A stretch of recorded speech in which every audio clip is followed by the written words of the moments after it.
तो दोस्तों आज के इस वीडियो में बात करेंगे बोट एंड स्ट्रीम की, यानी कि नाव और धारा की। और आज के इस वीडियो में हम लेंगे क्वेश्चंस। इस वीडियो के पहले नाव धारा पे एक वीडियो हम पहले कर चुके हैं, जिसमें हमने इसका बेसिक डिस्कस किया था, इसके जो बेसिक फॉर्मूले हैं वो सब डिस्कस किए थे। तो अगर आपने वो वीडियो नहीं देखा है तो पहले वो देख लीजिए। तो चलिए स्टार्ट करते हैं आज का वीडियो। और आज के इस वीडियो में हम लेंगे दूरी और टाइम के क्वेश्चन, ठीक है। तो पहला क्वेश्चन ले लेते हैं। तो पहले क्वेश्चन में कह रहा है कि दो स्थानों के बीच की दूरी 72 किलोमीटर है, ठीक है। एक तैराक की चाल शांत जल में 8 किलोमीटर प्रति घंटा तथा धारा की चाल 4 किलोमीटर प्रति घंटा है। तो बताओ धारा की दिशा में इस दूरी को तय करने में कितना समय लगेगा, ठीक है। अब देखिए इसको कैसे सॉल्व करेंगे। ये इसके ऑप्शंस आ गए। तो देखिए इस क्वेश्चन में क्या है कि एक दूरी दे रखी है, ठीक है।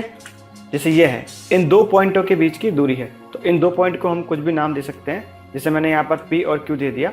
इनके जो बीच की दूरी है वो कितनी दे रखी है यहाँ पर 72 किलोमीटर, ठीक है। अच्छा, अब इसके बाद में शांत जल में तैराक की चाल। तो ये कौन सी चाल होगी? ये होगी m बराबर, ठीक है, मैन बराबर 8 किलोमीटर और वाटर बराबर कितना हो जाएगा 4 किलोमीटर, ठीक है। अब इसने क्वेश्चन में हमसे पूछा है कि धारा की दिशा में। तो धारा की दिशा में चाल कैसे बनती है? मैन प्लस वाटर, यानी इन दोनों का प्लस हो जाता है, ठीक है। तो कितना हो जाएगा इन दोनों का प्लस? 12 किलोमीटर प्रति घंटा, ठीक है।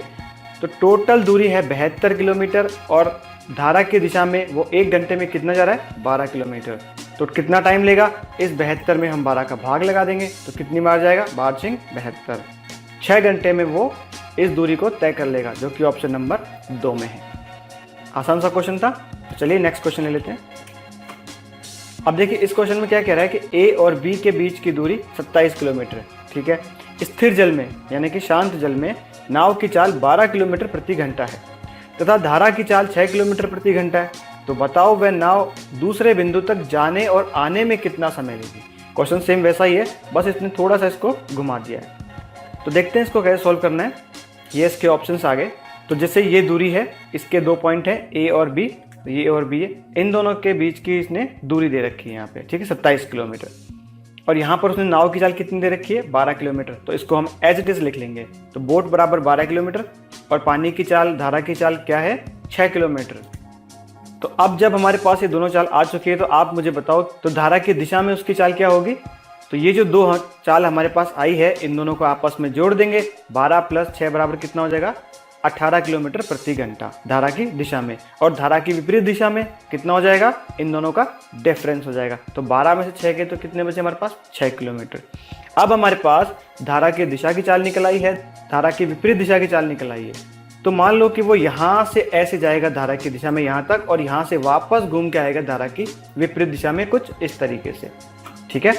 अब देखिए हमारे पास दूरी है 27 किलोमीटर और धारा की दिशा में वो जा रहा है 18 किलोमीटर प्रति घंटा।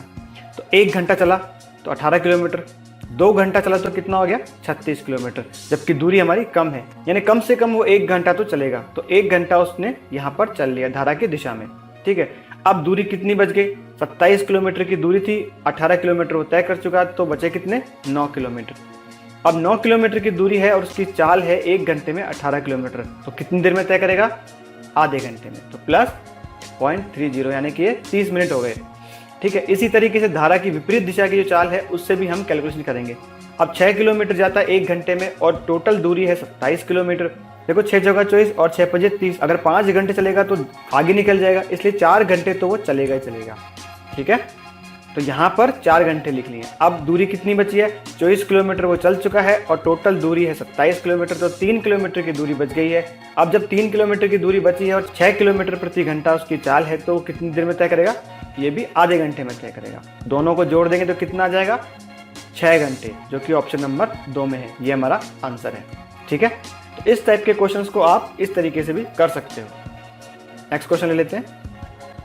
तो देखिए इस क्वेश्चन में कह रहा है कि एक व्यक्ति बिंदु P से शुरू होकर Q तक धारा की दिशा में जाता है तथा Q से P तक धारा की विपरीत दिशा में आता है। उससे कुल 15 घंटे लगते हैं।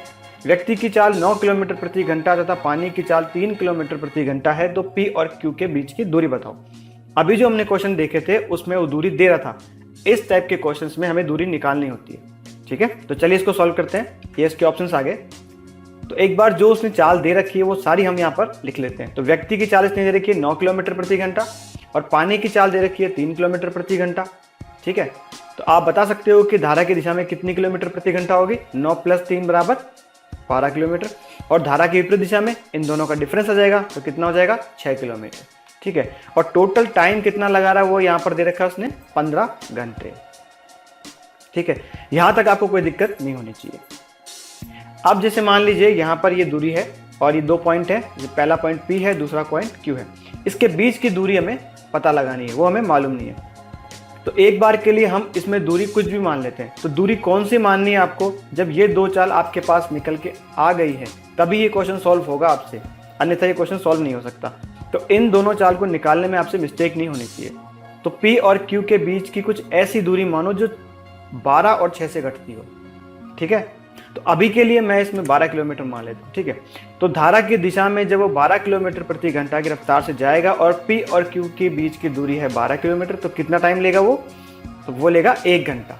ठीक है, इस तरीके से। और धारा की विपरीत दिशा में जब उसकी चाल 6 किलोमीटर प्रति घंटा है तो इस दूरी को तय करने में वो कितना टाइम लेगा, 2 घंटे। ठीक है, ये 1 घंटा हो गया, ये 2 घंटा हो गया। तो टोटल टाइम उसने कितना लिया है, तो टोटल टाइम उसने लिया है 3 घंटे यहाँ पर।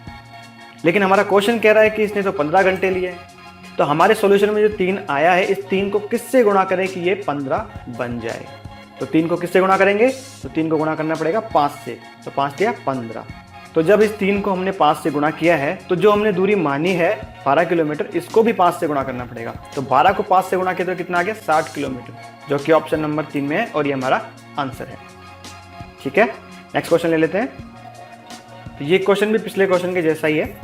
तो देखो, इस क्वेश्चन में कह रहा है कि एक व्यक्ति P से Q तक जाने और आने में कुल 1 घंटा समय लगाता है। व्यक्ति की चाल 5 किलोमीटर प्रति घंटा है और पानी की चाल 1.5 किलोमीटर प्रति घंटा है, यानी 1.5 किलोमीटर प्रति घंटा है। तो P और Q के बीच की दूरी बताओ। ये इसके ऑप्शंस आ गए। अब इसको भी हम बिल्कुल पिछले वाले क्वेश्चन के जैसे ही करेंगे। तो सबसे पहले देखेंगे कि व्यक्ति की चाल कितनी है, 5 किलोमीटर घंटा। पानी की चाल कितनी है, 1.5 किलोमीटर प्रति घंटा, यानी 1.5 किलोमीटर पर आवर। ठीक है, अब आप बताओ धारा की दिशा में कितना होगा। इन दोनों का जोड़ देंगे, तो इन 2 चाल को हम आपस में जोड़ देंगे तो कितना हो जाएगा, 6.5 किलोमीटर प्रति घंटा। तो धारा की विपरीत दिशा में कैसे निकालेंगे, इन दोनों का डिफरेंस हो जाएगा।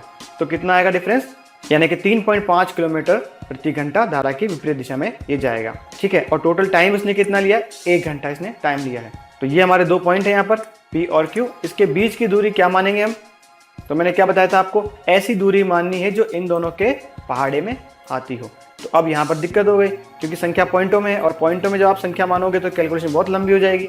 तो कैसे करेंगे इस क्वेश्चन को, अभी के लिए आप क्या कर सकते हो कि इसमें दोनों के पॉइंट को हटा दो एक बार। ठीक है, अब हमारे पास क्या आया है, 65 और 35। तो इस 65 को आप क्या लिख सकते हो, 13 पंजे 65। इसी तरीके से आप इस 35 को क्या लिख सकते हो, 7 पंजे 35। ठीक है, जब भी आप दूरी मानोगे तो कुछ इस तरह के जोड़ा निकालना पहाड़े का जिसमें एक संख्या कॉमन हो, कुछ इस तरीके से, जैसे इसमें 5 कॉमन थी। अब इस P और Q के बीच की दूरी क्या होगी, तो इस P और Q के बीच की दूरी होगी ये कुछ इस तरीके से। जो कॉमन है उसको एक बार लेना है, बाकी इन तीनों संख्याओं को एज इट इज ले लेना है। ठीक है, तो क्या हो जाएगी दूरी, 13 गुणा 7 गुणा 5। इसको गुणा नहीं करना है, इसको एज इट इज रख देना है, अपन को सीधे आगे काम आएगा। तो जब हमारे पास दूरी आ चुकी है तो धारा की दिशा में वो जब जाएगा तो कितना टाइम लेगा, तो देखो धारा की दिशा में जब 13 गुणा 5 की रफ्तार से जाएगा और दूरी हमारे पास ये दे रखी है, तो कितना टाइम लेगा, इस 13 से ये 13 कट जाएगा, इस 5 से ये 5 कट जाएगा। तो टोटल जो उसको टाइम लगेगा वो कितना लगेगा, 7 घंटे लेगा यहाँ पे जाने में। ठीक है ना।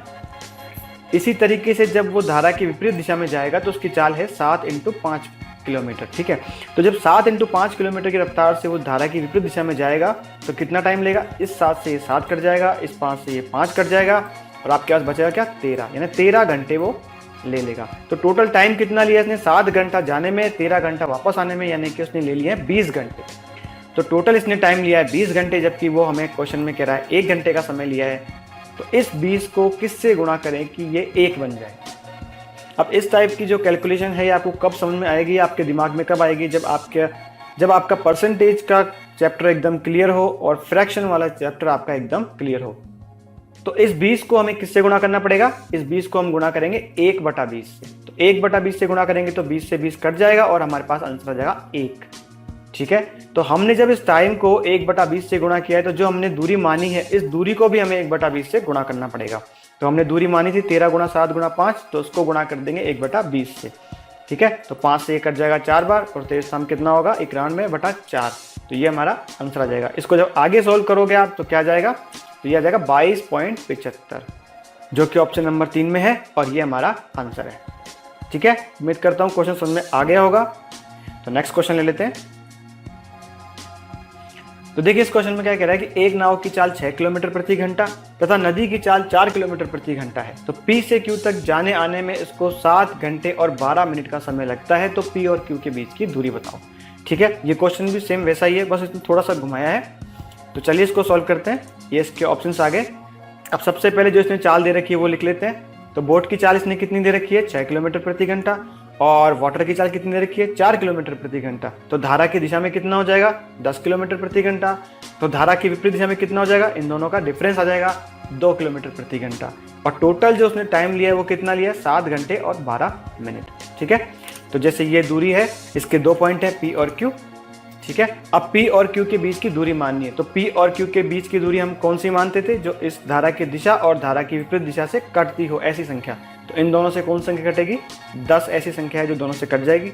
और धारा की दिशा की स्पीड से जाएगा तो कितना टाइम लेगा ये, तो जब उसकी स्पीड है 10 किलोमीटर प्रति घंटा, तो 10 किलोमीटर जाने में उसको 1 घंटा ही लगेगा, कुछ इस तरीके से। ठीक है, और धारा की विपरीत दिशा में इसकी चाल है 2 किलोमीटर प्रति घंटा, तो 10 किलोमीटर जाने में इसको टाइम लेगा कितना, ये 5 घंटे ले लेगा। ठीक है, कुछ इस तरीके से। तो टोटल इसने कितना टाइम लिया है, तो टोटल इसने टाइम लिया है 6 घंटे, जबकि हमारे क्वेश्चन में कह रहा है कि 7 घंटे और 12 मिनट लिया है। तो अब इसको कैसे सॉल्व करेंगे, तो इसको हम भिन्न संख्या में बदलेंगे, यानी इसको फ्रैक्शन में कन्वर्ट करेंगे। तो कैसे कन्वर्ट करेंगे, ये 7 है वो तो एज इट इज आ जाएगा। जो 12 मिनट है इसको कैसे कन्वर्ट करेंगे, 12/60, क्योंकि 1 घंटे में 60 मिनट होती है, कुछ इस तरीके से। तो 12/60 जब आप लिख दोगे तो कितना आ जाएगा, इसका आगे सॉल्व करोगे तो 1/5। अभी 1/5 है तो टोटल कितना हो जाएगा आपका, तो टोटल कितना हो जाएगा 7 सही 1/5। तो जब 7 सही 1/5 को आप साधारण भिन्न में बदलोगे तो कितना हो जाएगा ये, तो ये आपका आ जाएगा 36/5। तो अब इस 6 को किस संख्या से गुणा करें कि 36/5 आ जाए। फिर एक बार वही बात आती है कि अगर आपका फ्रैक्शन वाला पार्ट क्लियर है तो आप तुरंत देख के बता सकते हो कि किससे गुणा होगा, वरना ये क्वेश्चन आपसे बहुत टाइम ले लेगा। तो इस 6 को किससे गुणा करेंगे, तो इस 6 को हमें गुणा करना पड़ेगा 6/5 से। देखो 6/5 से कैसे गुणा करोगे, इस 6 को इस 6 से गुणा कर दोगे तो कितना आ जाएगा 36। तो हमारा आंसर क्या जाएगा 36/5। तो जब इस टाइम को हमने 6/5 से गुणा किया है तो ये जो हमने दूरी मानी है इसको भी हमें 6/5 से गुणा करना पड़ेगा। तो 10 गुणा 6/5, और जब आप इसको सॉल्व कर दोगे तो कितना आ जाएगा 12 किलोमीटर। तो 12 किलोमीटर की ये P और Q की एक्चुअल दूरी है, जो कि ऑप्शन नंबर 2 में है और ये हमारा आंसर है। ठीक है, आगे चलते हैं। तो देखिए इस क्वेश्चन में क्या कह रहा है कि एक नाव की चाल 8 किलोमीटर प्रति घंटा है, धारा की दिशा में जब वो जाता है तो उसको 3 घंटे लेता है, तथा विपरीत दिशा जाने में उसको 9 घंटे लेता है। तो धारा की चाल बताओ। तो देखिए इस टाइप के जितने भी क्वेश्चन हैं जिसमें धारा की दिशा की चाल ना दे करके टाइम दे रखा हो और दूरी ना दे रखी हो, हमें 2 पॉइंटों के बीच की दूरी ना दे रखी हो, और हमें चाल एक ही दे रखी हो, चाहे वो नाव की हो चाहे धारा की हो। ठीक है, तो इस टाइप के जितने भी क्वेश्चंस होंगे वो सारे हम लेंगे नेक्स्ट वीडियो में।